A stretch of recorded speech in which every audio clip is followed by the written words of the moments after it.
Good morning, folks. This is Deb Delapiana. We're having coffee together this morning. We're having coffee together this morning because the GOP continues to drag this country down so low that it mystifies me how Americans can be so lazy about what's happening here. So let's talk today about the three nitwits we have on tap, okay? We're going to start with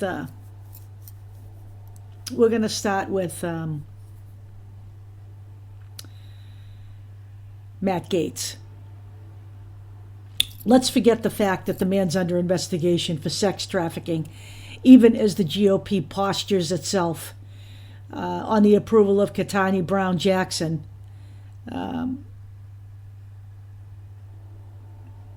making allegations and smearing her as being pro-pedophile. I have never seen such an outrageous display from people who are elected officials. You know, going through the process of questioning a woman, asking questions like, what is a woman? Oh, I don't know. What is a woman? What does that have to do with her qualifications to be on the SCOTUS? It has nothing to do with that. It has everything to do with poking at the transgender issue. That's what that's all about. Okay? Going after her to publicly talk about her religion. By the way, that's a violation of the U.S. Constitution, as is making your children stand for the Pledge of Allegiance and making your children pray in school. Those are all violations of the U.S. Constitution. Okay, contrary to what the GOP is telling you, they don't even know what the fucking Constitution looks like. None of them. Okay? But I'm digressing and I don't want to. So Matt Gaetz was involved in the vote taken to reduce the price of insulin, or cap the price of insulin for diabetics. And let's forget the fact entirely that the majority of the United States wants that's done. This is called the will of the people. This is why it was brought up to begin with, because the will of the people has made people pay attention to this, people in Washington, and it's on the docket. Okay, I don't know what more you could possibly want.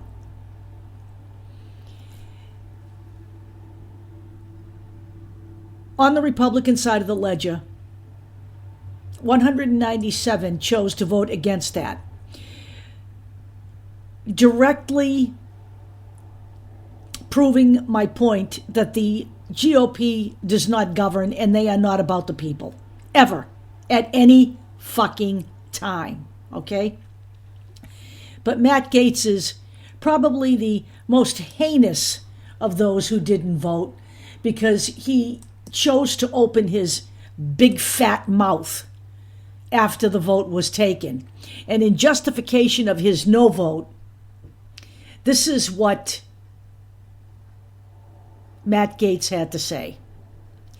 While Democrat posturing of H.R. 6833 victimizes insulin payees as people with an uncontrollable disease that are being taken advantage of and need Big Brother to throw them a raft, lifestyle changes en masse would expeditiously lower demand and the subsequent prices of insulin.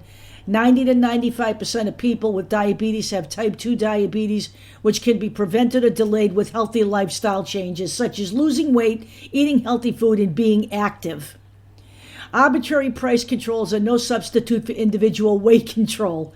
Since 2000, the number of diabetes cases in the U.S. has nearly doubled. The demand for insulin has increased and the requisite price increase has followed suit. In other words, the price of insulin increases as waistline increases. The price of insulin increases because we are all here trapped in the free market mentality of the GOP and the libertarians within the GOP. Period. So let's talk about diabetes. While it is true that some people can make lifestyle changes, and give themselves a better quality of life. The fact of the matter is that there are genetics that play into you getting diabetes no matter what you do. No matter what.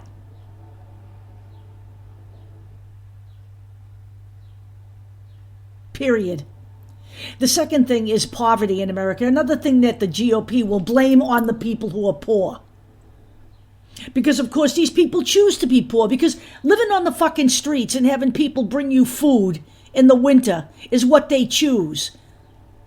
Living in an alley, sleeping on cardboard when it gets cold, being outside in storms. I used to feed these people in Boston before COVID hit, okay? I know how they live.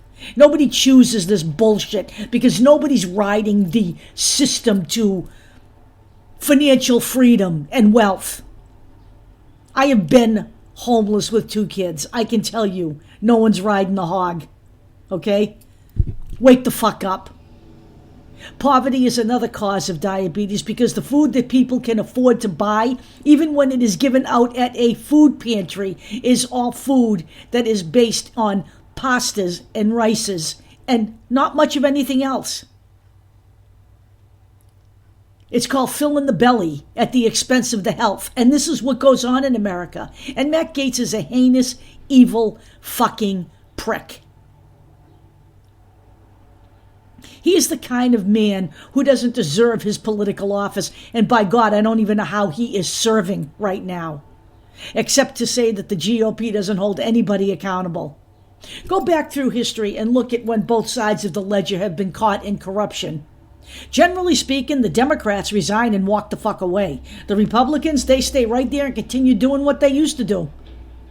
And why? Because they have weak leaders like Kevin McCarthy, who have conversations with his employees. The mouth that roared, Marjorie Taylor Greene, if she worked in private industry right now, she'd have been fucking fired as being a public relations disaster more than a year ago. And speaking of which, we're going to move on to Marjorie right now. The gift that keeps on giving. She might have a rival, though. We'll have her next. So Marjorie is on the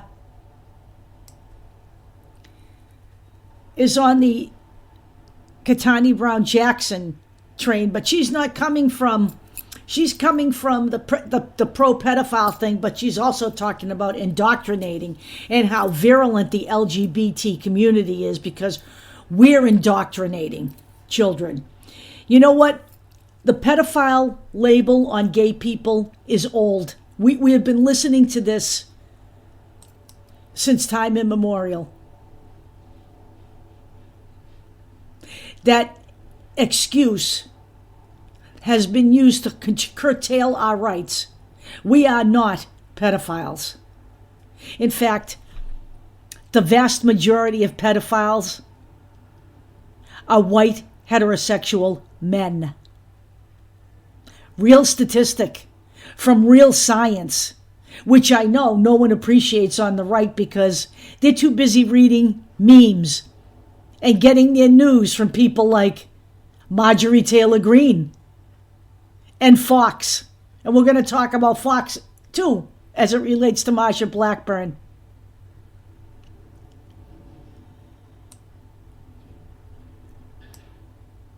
So let's take a moment here.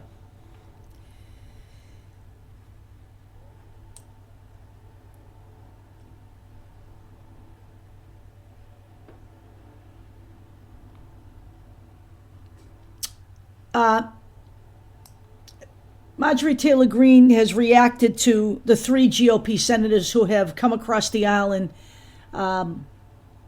said they would vote for Ketanji Brown Jackson, which I believe that vote is tomorrow. Senator Susan Collins from Maine, not a favorite of mine. She's finally doing something right. She hasn't done much right in the last year. Lisa Murkowski, Republican from Alaska, who I actually happen to respect. And Mitt Romney, Republican of Utah, who I really don't respect all that much, But I will say that he is one of the few people in his party who has had the balls to stand up to Donald Trump. So, of course, Marjorie Taylor Greene immediately goes on Twitter and says Murkowski, Collins, and Romney are pro-pedophile. And let's talk about where that conspiracy theory, because that's what it is, has come from. So, I've been working on the website, and you'll see a very heavy content on conspiracy theories in the United States and how they have destroyed this nation, actually. This is a conspiracy theory that Ketanji Brown Jackson and anyone who votes for her is pro-pedophile. And that started, by the way, with Senator Hawley. Josh Hawley, shitbag of the century.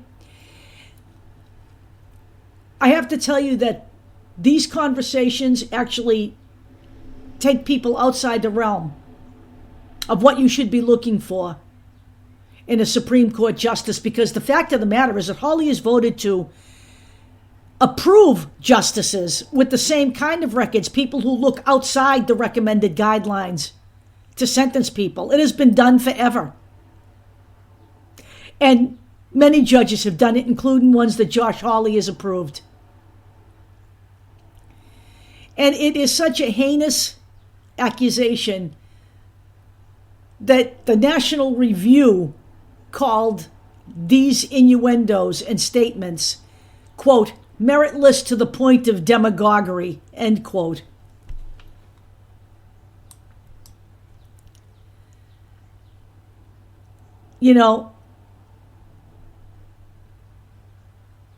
Josh Hawley is one of the worst people the GOP has. This is a man who claims to be a patriot, who actually walked across the National Mall raising his fist as the insurrectionists were breaking into the Capitol. Right now, I'm going to suggest to you that the real patriots are in the Ukraine defending their government, not selling it up the river to a bunch of right-wing, oppressive, Christian nationalist approved nitwits who will turn this country into a bigger garbage scow than it was left in by Donald Trump. And the last, but not the least, Marsha Blackburn, who appeared on, of course, Fox. You can't make this up. Although you can, but you really don't have to, is what I'm saying. As we all know, Barack Obama went back to the White House this week to celebrate or commemorate Obamacare with Joe Biden. And these are not uncommon events. Things like this happen all the time on both sides of the aisle. But Marsha Blackburn came out on Fox and stated, quote, we know that Obama's team has been calling the shots. She says that Democrats will, quote, bring Obama back as the de facto leader in the White House. Barack Obama is in charge, end quote. There's another conspiracy theory for you, because quite frankly, Joe Biden has proven to me to be a more progressive leader than Barack Obama ever was.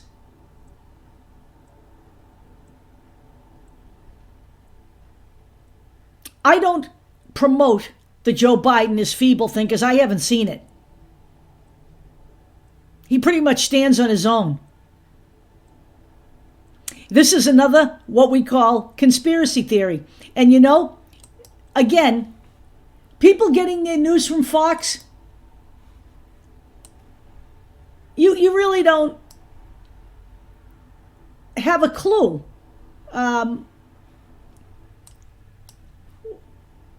What's really going on in the world, because you're so constantly inundated with false information that you really don't know the truth from propaganda. And honest to God, Fox is a propaganda outfit. We'll put some information in for you. If you really choose to read it, you probably won't, though, because it's not in meme form. It's kind of hard to get a, 2,000-word article on a meme. And, distilling down that much to like maybe 5 or 10 words, it's called misrepresentation. But you wouldn't know that, would you? No. So here's what we find out. He's there celebrating the 12th anniversary of Obamacare.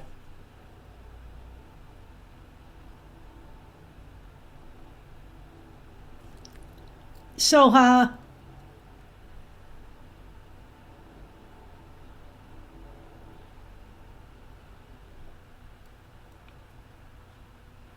what we find out is that the Fox News, of course, this is also a common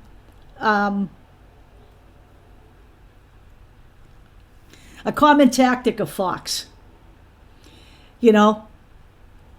They doctored clips to make Joe Biden look like he didn't really know what he was doing on stage when he was looking for Deb Haaland, actually.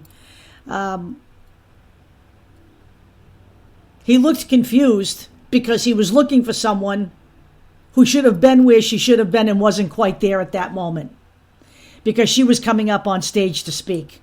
But we know Fox plays fast and loose with the truth, and they always have. They've done this before to other people. Okay, and this was shared by the Republican National Committee, which of course has absolutely no class whatsoever. They will stoop to any level to win. We've seen this with Richard Nixon, didn't we? Right? We're seeing that the progression has gotten much worse now in the age of the internet, because now we can do all kinds of things that really aren't factual. And the American people will just swallow it whole because we have proven that we are ripe for propaganda, much like Nazi Germany was.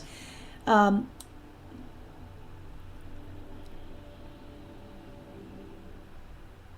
this, of course, was not only played by Fox, but other outlets in the conservative media. And this is one of the things that has been done is they breed on each other. So it starts being played on Newsmax.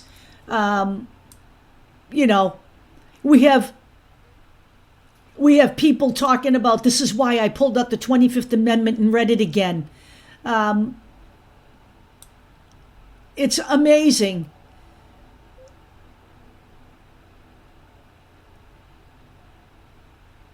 And even Twitter used the full clips to prove exactly what Fox did with those clips. As I've said, people who continue to buy in to Fox probably aren't going to change because they're from that mentality to begin with. But I urge the American people to start pushing back on this. We are, for lack of a better description, hapless in all of this. And these people pose a definite threat to the United States. They are not governing. They're not a governing party. They're a party who is intent on making this nation and making everyone comply with their wishes. And that was never the intent of the United States to begin with. By the way, we're going to have a history lesson on the next one. Okay? We're going to have a little history lesson. Mostly about the founders of the nation. So maybe I'll get to that tomorrow. But certainly I've gotten enough of your attention today. Have a great day. I'll talk to you later.